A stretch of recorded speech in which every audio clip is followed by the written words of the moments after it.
as we've been going through this, and we come to the final period, and you'll have the records of this, so you can go back. And I don't really have to go back and review much, but let us do this. Jesus, during his earthly ministry, established his church, and he promised to it perpetuity and succession, saying the gates of hell shall not prevail against it. We've also been made aware of the mystery of iniquity, Satan's worldly agenda by which he seeks to gain world domination and to sit in the temple of God in Jerusalem, being worshiped as God. And let me share this. My son came up to me. He said, I thought sure you was going to go to this verse when I was talking about how the Roman Catholic Church was exercising dominion over the kings of the earth. But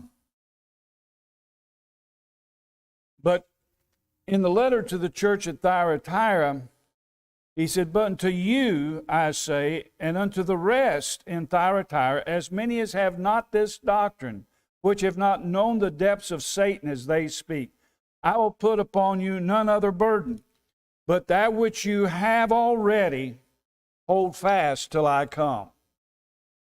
As we go through here, we see the churches of Christ, while the gates of hell have not prevailed against it, it has worn it down generation after generation, century after century. He said, and he that overcometh and keepeth my works unto the end, to him will I give power over the nations. The Catholic Church exercised dominion, a temporal dominion over the earth, and claiming divine authority to do so, an authority which they did not have. But to his churches and those who persevere, who have kept his name, to them he does promise that they will have dominion over the earth when he returns and he rules and reigns upon the earth, and we will rule and reign with him, and we will have dominion over the kings and the kingdoms of this world, and we will have divine authority. The Catholic Church never did, does not, and eventually will not reign over this earth. He pointed out, and I said, I'm going to use that. I like that. I hadn't seen it. He said, I thought sure that's where you were going to go with that. Well, that would fit the train of thought, but I hadn't seen that. And so as we said, that the mystery of iniquity, and it seeks to gain world domination, to sit in the temple of God in Jerusalem, being worshiped as God. To this end, Satan has created a counterfeit, apostate church, the Catholic Church, which has continuously waged war against the church Jesus built, which we have identified as Baptist churches. We have followed events from the days of the apostles in the first century through the close of the Dark Ages in the 15th century, which brings us now to the modern period.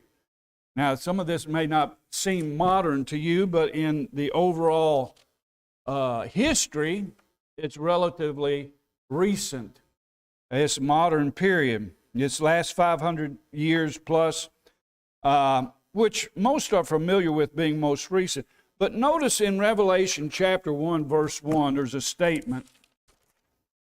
Revelation 1, verse 1, the revelation of Jesus Christ, which God gave unto him to show unto his servant. Now, it says the revelation of Jesus Christ. This does not mean the revelation that Jesus Christ is being revealed, but it's a revelation of those things which must shortly come to pass, which belong to God, which he gave now to his Son, Jesus Christ, to give to his servants. When Jesus was here, he said, no man knows the day or the hour, but my Father only.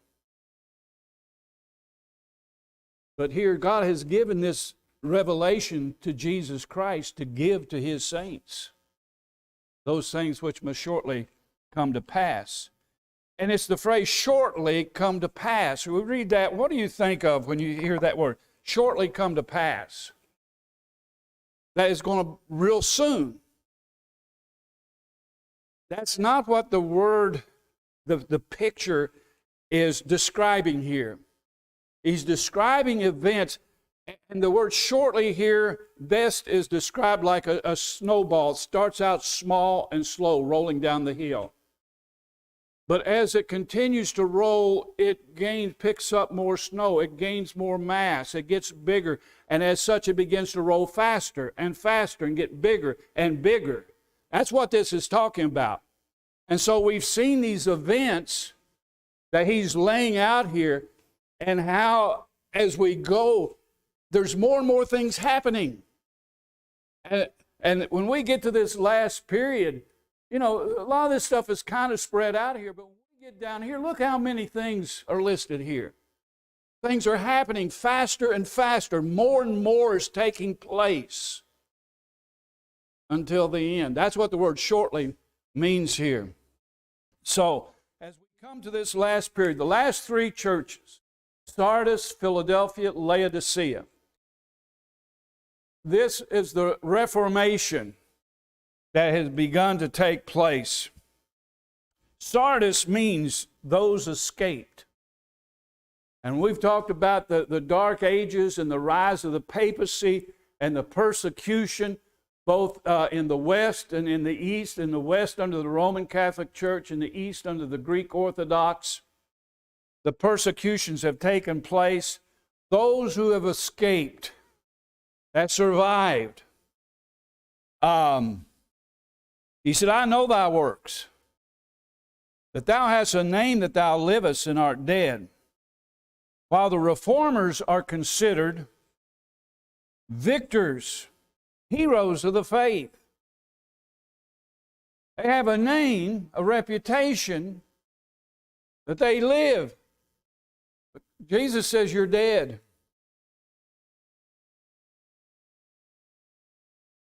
Coming out of the Catholic Church, they have no baptism. Their only baptism was what they received in the Catholic Church. They have no ordinations. The only ordinations they had was what they received from the Catholic Church. They have no authority because what they was doing, they were ostracized, they were excommunicated by the very church they came out of, which they have their origin from. They have no churches. They have a name that they live, but you're dead. 1530 A.D., the Lutheran Church in Germany, Martin Luther. Luther was a Catholic monk. He did not want to, it was never his intention to split from the Catholic Church. It was never his intention to go to war with the Catholic Church. He was following a custom at Wittenberg there that was a university. He was a teacher. He was a monk there and everything. And they had a custom that if you had a question, you wanted to debate something, what it was you'd want to debate, you'd take and nail it to the door. That's what he did. He had some issues that he wanted to debate, he wanted to talk about. He had no intention of starting a reformation, but that's what happened. At this point, the Catholic Church had become so corrupt, just so visibly corrupt, that a majority of the Catholics were tired of it. They were fed up with it. Many of the kings are tired of the Pope telling them what to do. And so when Luther got in trouble with the church in Germany, the nobles backed him against the church. It was as much a political revolution as it was a religious movement. And there's a lot of things that happened, and we won't go into detail. Luther was not the hero of the faith that we have lifted him up to be. Number one, like the Catholic Church before him, like the Catholic that he remained in many ways, they hated and persecuted to death the Baptists.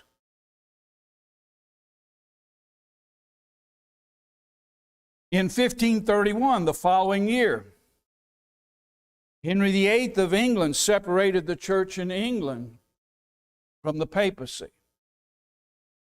Now, it wasn't out of any religious concern. If you know the story, he was married, but he wanted to get a divorce. And he applied to the Pope for a divorce. But the woman he wanted to divorce was from Spain, and Spain was one of the biggest political backers of the Catholic Church. And the Pope denied the divorce, not for any religious reasons, but because of political reasons. He didn't want to upset Spain.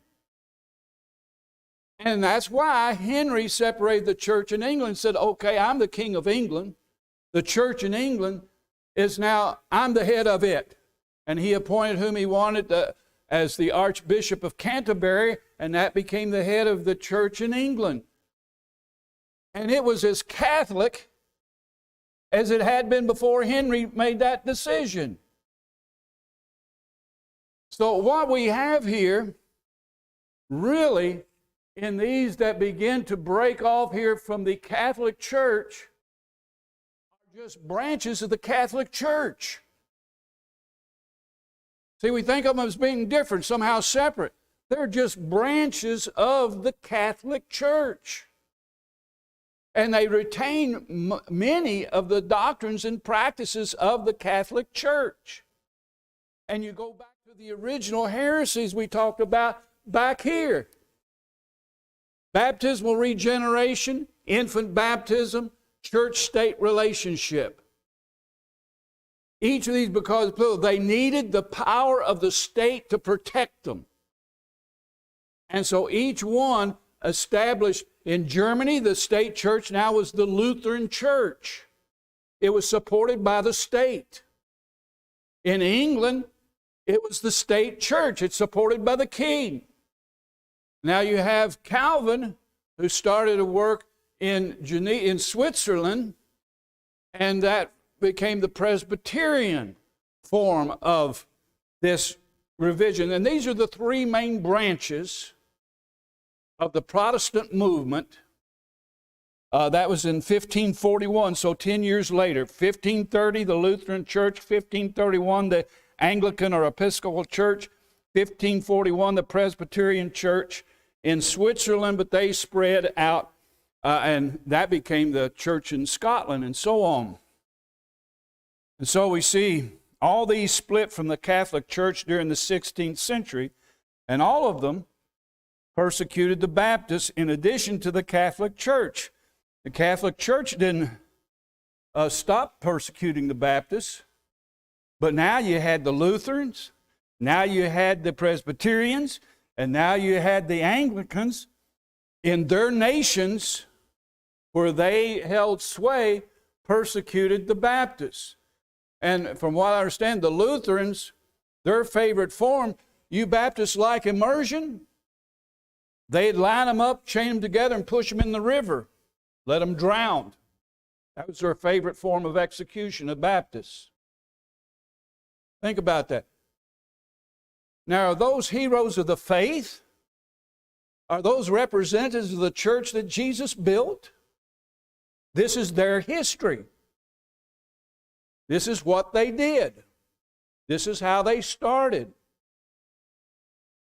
A lot of that doesn't get taught. You know, look at all the good that Luther did. Look at all the good Calvin did. Well, we won't talk about Henry VIII so much. But these were the original, this is your Protestant Reformation right there. Those three. And they all, in England, they like to burn them at the stake. That was the Catholic. Like I said, the Church of England, the Anglican Church, wasn't that far removed from Catholicism.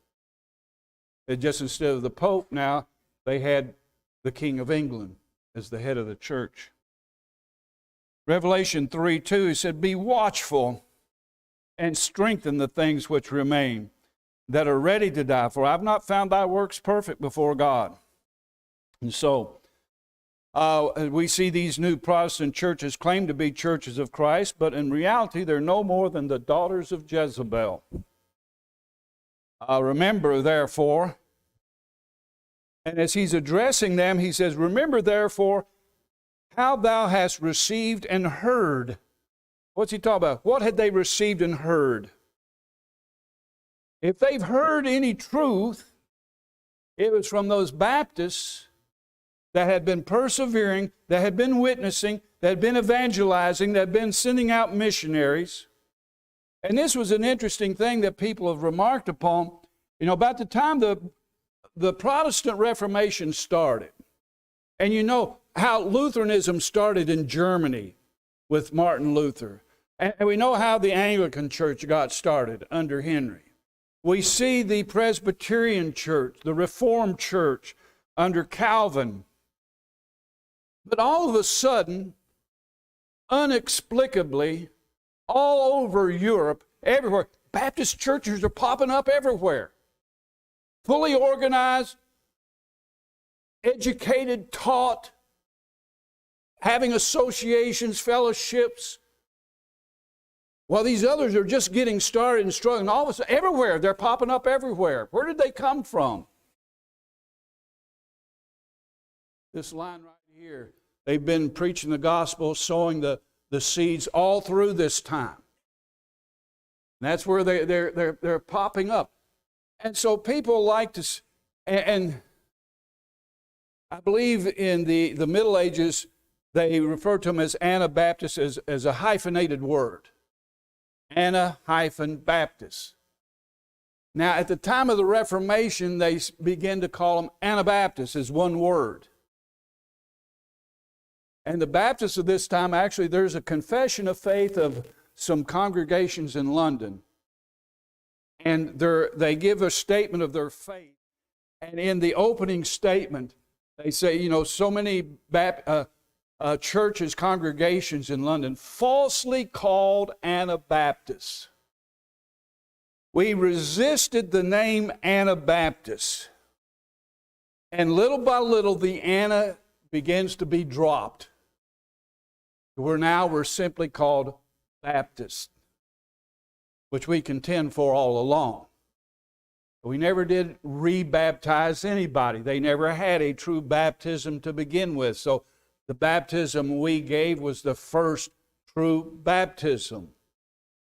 Anyway, so he says, remember therefore how thou hast received and heard. And this is the witness of the Baptist martyrs, the radicals, the stepchildren of the Reformation. This is how they're referred to many times. In 1602,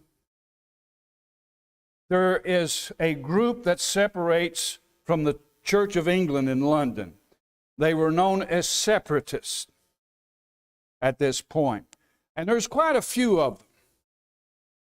And they're interesting and also important. Because out of this group of separatists, we can trace three groups. One group of these separatists left England because of the persecution and the pressure and everything, and they went to Holland, and they began to live there.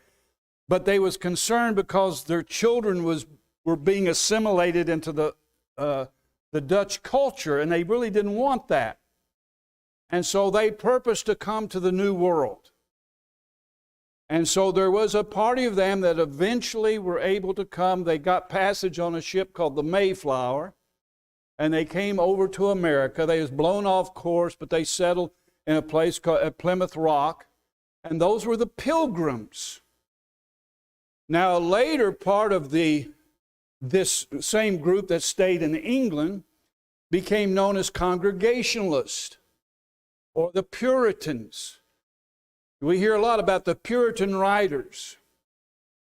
And they followed, and basically they landed there too, and they absorbed the Pilgrims, but they were not the same character as the Pilgrims. But there was another group out of this group of separatists. And they were studying the Scriptures and became convinced of Baptist principles. But they didn't know of a Baptist church anywhere near that they could go to for baptism and authority. But they heard of a Baptist church in Amsterdam, in Holland, that was known to be a descendant from the Waldenses. And so they sent 2 of their number over to that church and got baptism and ordination authority, and they came back and baptized the rest of that group. And that became one of the most influential particular Baptist churches in London. And they all came out of that, all 3 of these groups came out of that separatist movement in England at that time. And that's why he says, Revelation 3:4, thou hast a few names even in Sardis, which have not defiled their garments. He said, they will walk with me in white. These are the Baptists. They have not defiled their garments. They've not been corrupted by the Catholic Church. They were never a part of that. They've not been corrupted by the Protestant movement. He said, they'll walk with me in white. You go over in Revelation 19, the wedding. That's the bride, you see. Just a few quotes, if you will. Sir Isaac Newton said, the Baptists are the only body of known Christians that have never symbolized with Rome.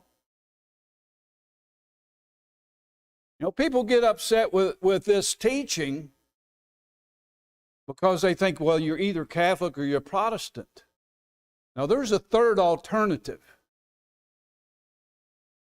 And Isaac Newton wasn't a Baptist, but he said that Baptists are the only known body of Christians that have never symbolized with Rome.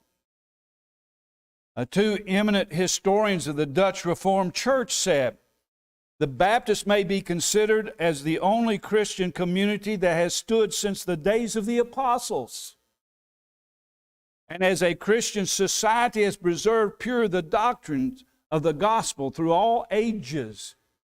Through all ages. Isn't that exactly what Paul said in Ephesians? Unto him be glory in the church by Christ Jesus throughout all ages. And we see here the Dutch Reformed Church acknowledging that very thing, that Baptists have stood since the age of the apostles and have preserved that faith through all ages. Zwingli, the Presbyterian co-laborer with John Calvin, said the institution of Anabaptists is no novelty. It's nothing new. They say they started in the Reformation. Well, here's one of the leaders of the Reformation at the time of the Reformation. Said, no, they're not new. What he says is, but for 1,300 years have caused great trouble in the church, talking about the Catholic Church. Now that is Zwingli. Said they've been a thorn in our side, they've been a trouble for 1,300 years. Doesn't sound like they started in the Reformation, does it? And if that's not enough, Cardinal Stanislaus Hosius, or I'm not sure how that is pronounced exactly, but he was the Pope's representative, his personal representative to the Council of Trent. Council of Trent was from 1545 to 1564, and he said this. He sat there through these trials, through these different things, because the Council of Trent was established to, what do we do with these Protestants? What do we do with these people? How do we counter that? How do we defend against this? And he said, were it not for the fact that the Baptists have been grievously tormented and cut off, talking about they were killed, cut off with the knife during the past 1,200 years, they would swarm in greater numbers than all the reformers. It does two things. He gives us a timeline and a date as to at least when the Catholic Church began to deal with it. And he also identifies them as separate from the Reformation.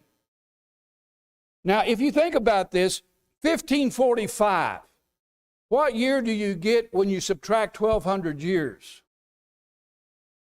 345. What are we talking about here? About the time Constantine made the Catholic Church the state religion of the Roman Empire, and the Catholics turned the state against the Baptists because they wouldn't acknowledge them and join with them. That's what the Catholic Church has been trying to get rid of the Baptists all the way back to the days of Constantine, and this cardinal admits it.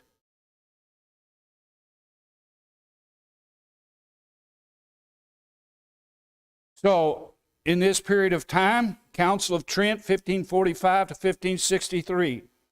Tyndale's English translation, 1525. Now, his translation was just the New Testament. The Geneva Bible, 1560, that took his translation of the New Testament and completed it with a translation of the Old Testament to where you had the complete Bible. The Geneva Bible was a result of Tyndale's translation. 1611, we know that date. What happened in 1611? But here's the thing, what did the Baptists use prior to 1611 in England? They used the Geneva Bible. King James was the head of the Anglican Church. As King of England, he was the head of the Anglican Church. Personally, he was a Catholic. He was kind of an awkward position there. He was a Catholic by faith, but as King of England, he was the head of the Anglican Church. The Baptists refused to use the King James Version for 100 years or so. They said it's a Catholic Bible. That's history. But little by little, we've come to accept it and love it. I have a copy of the Geneva Bible, and I thought somebody had made a mistake. I thought they'd put that cover on a King James Bible because it almost read word for word with what we have in the King James. I think that's, after a while, they came to see that and accept the King James translation. That is some history, but we have those controversies to this day. And so the little bit of background and understanding in it hopefully goes a long way. The Pilgrims came to America in 1620. You have the massacre of the Waldenses in 1655. That's when Cromwell was on the throne in England as the Lord Protector. And he sent, I knew his name, and it just went, to go over and to research and verify, because they was heard some terrible tales coming back about the massacre of the Waldenses. And so Oliver Cromwell commissions Samuel Morland to go over and to see. And he wrote a book, and I have that. It's about the history of the churches of the valleys of the Piedmont. And he goes through them. There's illustrations. And what the Catholic armies did when they went through there was terrible. They massacred men, women, and children. And some of them who survived fled over the mountains. Now their descendants came back. They came back armed, and they drove the Catholics out, and they resettled that. Now the modern day, there's Waldenses there today. But they're not the same faith. They are Protestants. They accepted infant baptism and sprinkling. They are not their forefathers. And so, now we come down to the 1700s. The church at Philadelphia. Now, this is going on in Europe. Europe, England, is in turmoil, a religious war, and it's a religious war everywhere. In France, you have a group known as the Huguenots. And they're massacred and so on. And so these people, church at Philadelphia, the angel of the church in Philadelphia, verse 8 said, I know thy works. Behold, I have set before thee an open door. And I believe with all my heart that's talking about America. Look at all that they've come through. And now he says, now I'm going to set before you an open door, and no man can shut it. And the mystery of iniquity tried to shut it, tried to cut us off. But Baptists came over. All these groups that was coming over here, and every one of those colonies, had a state church established by the charter they had, but there was Baptists in amongst them. Still stirring up trouble. Still refusing to have their children baptized, have their children sprinkled, and preaching the gospel. And they were persecuted in these different colonies. The first church in America wasn't established by Roger Williams. Roger Williams was not a Baptist. He held briefly to some Baptist ideas, but the church he established, he became convinced, well, it was all wrong, and he renounced it and left. And the church fell apart. Later, another group came in and did establish a Baptist church there, but that church was not the church that was founded by Roger Williams, and it was not the First Baptist Church. First Baptist Church,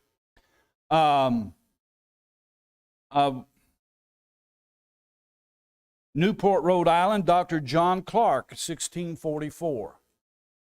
That's the first church that was organized. John Clark was an ordained Baptist minister in England before he came over. And so we have that connection back to England through him. And very important, the Welsh tract Baptist, here we cut the Welsh again. They keep cropping up, especially with the English influence. The Welsh Baptists have been there since the days of the Apostle Paul. They've had a continuous existence because they lived in these mountainous areas, kind of like the Waldenses there in Italy and the Pyrenees in Spain. That was a hard area to defeat. That's the reason the Romans never defeated the Welsh. They made a treaty with them, and the Welsh began to serve in the Roman army, and different nobles from Wales had come over and was part of Caesar's household that were saved under the preaching of the Apostle Paul. When Austin came over in 600 AD, they didn't completely wipe them out. They maintained an existence there. Anyway, in 1701, a church was organized in Wales with the purpose and intention of coming to America. And there was numerous preachers that were made up this church as well. And it became known as the Welsh Tract Baptist Church. And they came over, I believe it was on the ship William and Mary, and they established what became known as the Welsh Tract Baptist Church. And these preachers went out and began to preach and organize churches. And they had enough that in 1708, they formed the Philadelphia Baptist Association, the first association in the New World, in 1708. And from that point on, the Baptist influence just grew and spread exponentially. The missionaries going out and different ones going out throughout the country, up and down the coast, New York, the Carolinas, Virginia, Georgia, and then moving westward as men progressed. Baptists were right at the leading edge of all of that. Kentucky, which is personal to me, the first white man into Kentucky is said to be Daniel Boone. The second man into Kentucky after Daniel Boone was a Baptist preacher. His name was Squire Boone. And so you see the influence there. And we don't have time to get into all the history, but look at the history of the Lower Spotsylvania Church in Virginia and their pastor, Lewis Craig, who was imprisoned in Virginia for preaching the gospel. And Patrick Henry came and donated his services in defense of these Baptist preachers. Wonderful history. And Lewis Craig and almost the entire church moved and transplanted into Kentucky. Semple's History of the Virginia Baptists laments that Virginia lost most of her ablest Baptist preachers to Kentucky. John Gano, who was the chaplain with George Washington's armies, was a Baptist preacher. And he eventually settled in Kentucky in Lexington. I think he established First Baptist Church there in Lexington. So, it goes on and on. We're getting into a history now that's more closely related to our time and our experiences. Lewis Craig was the founder of the Bryan Station Baptist Church, where I was saved and baptized and surrendered to preach. In 1786, in a fort, log cabin. Anyway, so as we go down through these things, 1776, the Declaration of Independence, the Revolutionary War from 1776 to 1783.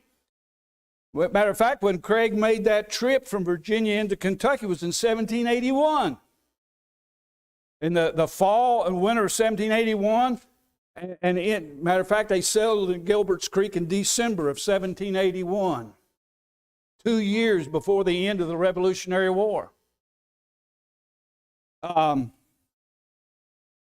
So the Methodists, well, they're coming along late. Methodists, John Wesley and Asbury separate from the Church of England in 1785. So remember your three branches of the Protestant Reformation: the Lutheran, Anglican, and Presbyterian. The Methodist Church is a split off the Anglican Church.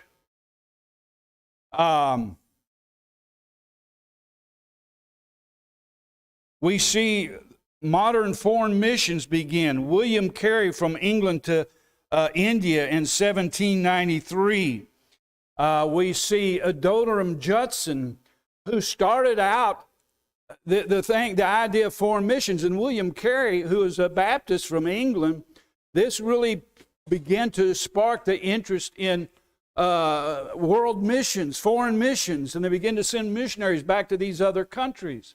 Adoniram Judson, here in the States, hearing about William Carey there in India, he and his wife, and there was 2 or 3 others that were going, they were sent out by the Congregationalists in America. They were Congregationalist missionaries being sent to India. And he knew when he got there, he's going to be working alongside these works by William Carey. And they sprinkled, and they baptized infants. And so he needed to be able to defend their practice against them. Well, guess what? As he read and studied his Bible, he became convinced the Baptists were right. And so when he got to India, he got baptized by William Carey and his friends. And he sent one of them back to America to tell the Baptists, whether you want one or not, you got a missionary over here that he needs some support. Because he knew the Congregationalists not going to support him as a Baptist. Interesting history, We see in 1810, the Cumberland Presbyterians in America, they split off of the European Presbyterian Church in 1810. In 1812, you have the Disciples, and that's Alexander Campbell. Alexander Campbell and his father were Presbyterian, and they came over here. Now, he became convinced of immersion as the proper mode of baptism. And because of this, he became somewhat affiliated with the Baptists, and he would debate the Pedo-Baptists on the merits of, on the history of the Baptists and on immersion.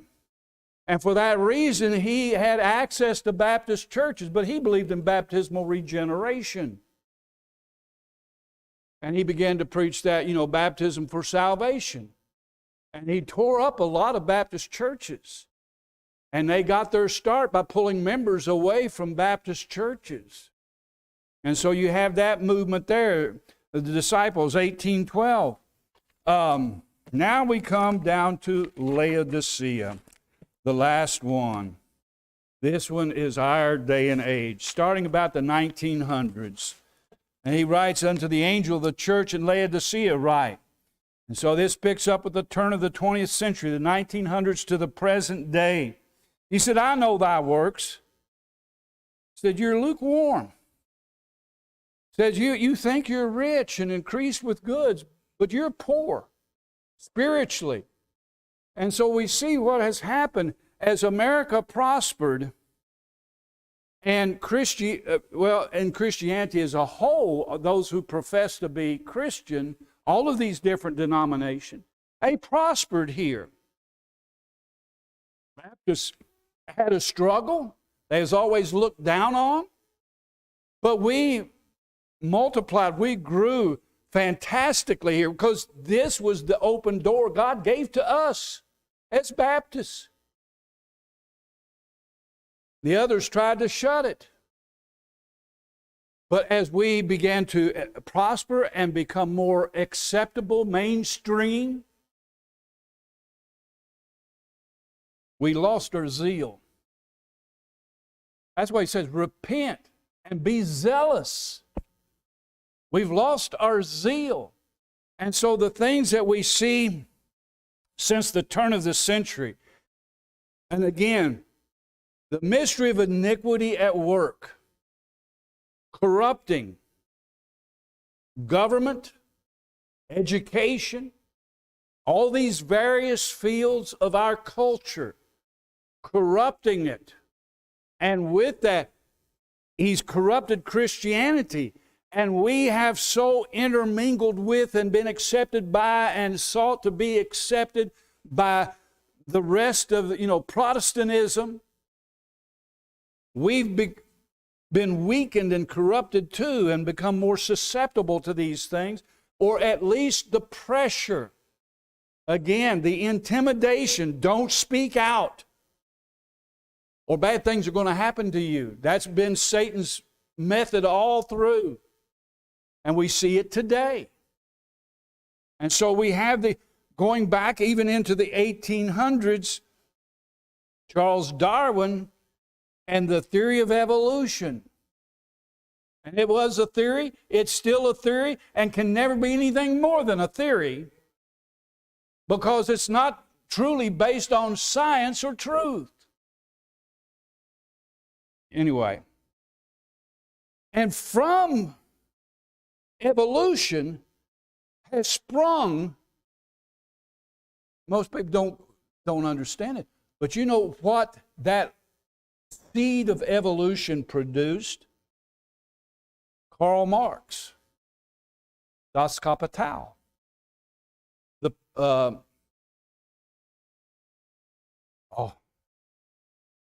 the Communist Manifesto, socialism. And as that has spread and taken over education and everything else, we have this secular humanism that has evolved out of this. And from this secular humanism, that kind of man makes a God out of man. Now, what does that sound like, making a God out of man? Well, number one, Genesis chapter 3, when Satan says, you shall be as gods. Whatever you want, you make up your own rules. You're a God. You can discern what's right and wrong for you. Therefore, you can call evil good and good evil. And out of this has come this woke agenda and movement that has taken over. And God help anyone that speaks out against it. This is our generation. And these things, the homosexuality, the transgenderism, these things destroy marriage. They destroy the families. They destroy our identity. You were created in the image and likeness of God. God created man, male and female created He them. Period. But it destroys our faith in God. It destroys our understanding and faith and acceptance that God has made us how He wants us. He's purposed you and me. He knows the number of the hairs on our head. He knows our uprisings and downsittings, our going out and our coming in.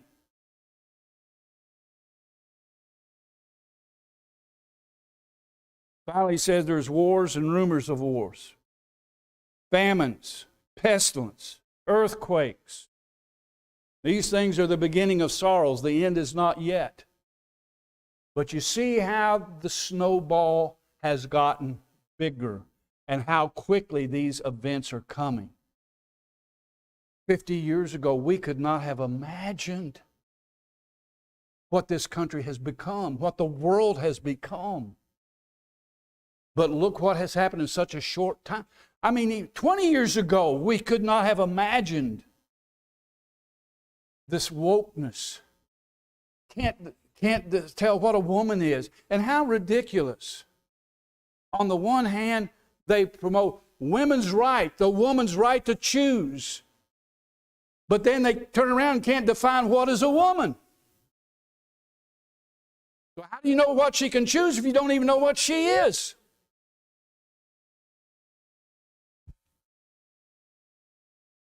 He said, as many as I love, He rebukes and He chastises. If we go through some trials, when we're under persecution, when we're under pressure, we excel. We rise to the challenge. We overcome. It's been too easy. We become lax. We become lukewarm. We've lost our zeal. Repent and be zealous. He says, behold, I stand at the door and knock. This was never intended as a verse for evangelism. Two of the most perverted, misused verses in the Scripture. One, he that winneth souls is wise. Actually do a word study on that. How do you win a soul? Is there a contest? Is there a competition? Is that a prize for doing something? You look those words up, in the Hebrew, the word win has to do with to seize, to take a hold of. The word souls, it has a variety of meanings, but it can be life is one of the meanings of that word. And when you take it in context, what the psalmist is talking about there, life is serving God, doing that which is right. He that seizes or takes a hold of life is wise. Fear God and keep His commandments. This is the whole duty of man. That's wisdom. The fear of God is the beginning of wisdom. That's what that verse is talking about. It's not going door to door and witnessing to people and getting them to repeat a prayer and say, praise the Lord, well, I've saved another one. Well, you're saved now. This verse, behold, I stand at the door and knock. He's writing to a church. He's writing to his churches in this Laodicean age where we're cold and indifferent and have lost our zeal. And there's few and far, true churches are few and far between. But he says, and this is the sad thing, he's to be the head of the church. He should already be in the church. He said, I'm on the outside. Behold, I stand at the door and knock. If you'll let me in, I will come in and fellowship with you. That's what he's speaking to churches. If Jesus were to knock on the door, I tell you what, a lot of people wouldn't let him in. I don't believe that. You know, it's like the Jews. He didn't meet their expectations, and they rejected him. He does not meet the expectations of the world today, and they reject him. He's the Lord, whether you receive it, believe it, or not. He changes not. That's the challenge to overcome, is to, as a church, receive him in, give him that headship, give him the devotion, inspire and stir that zeal. Cry out to God, God, revive us.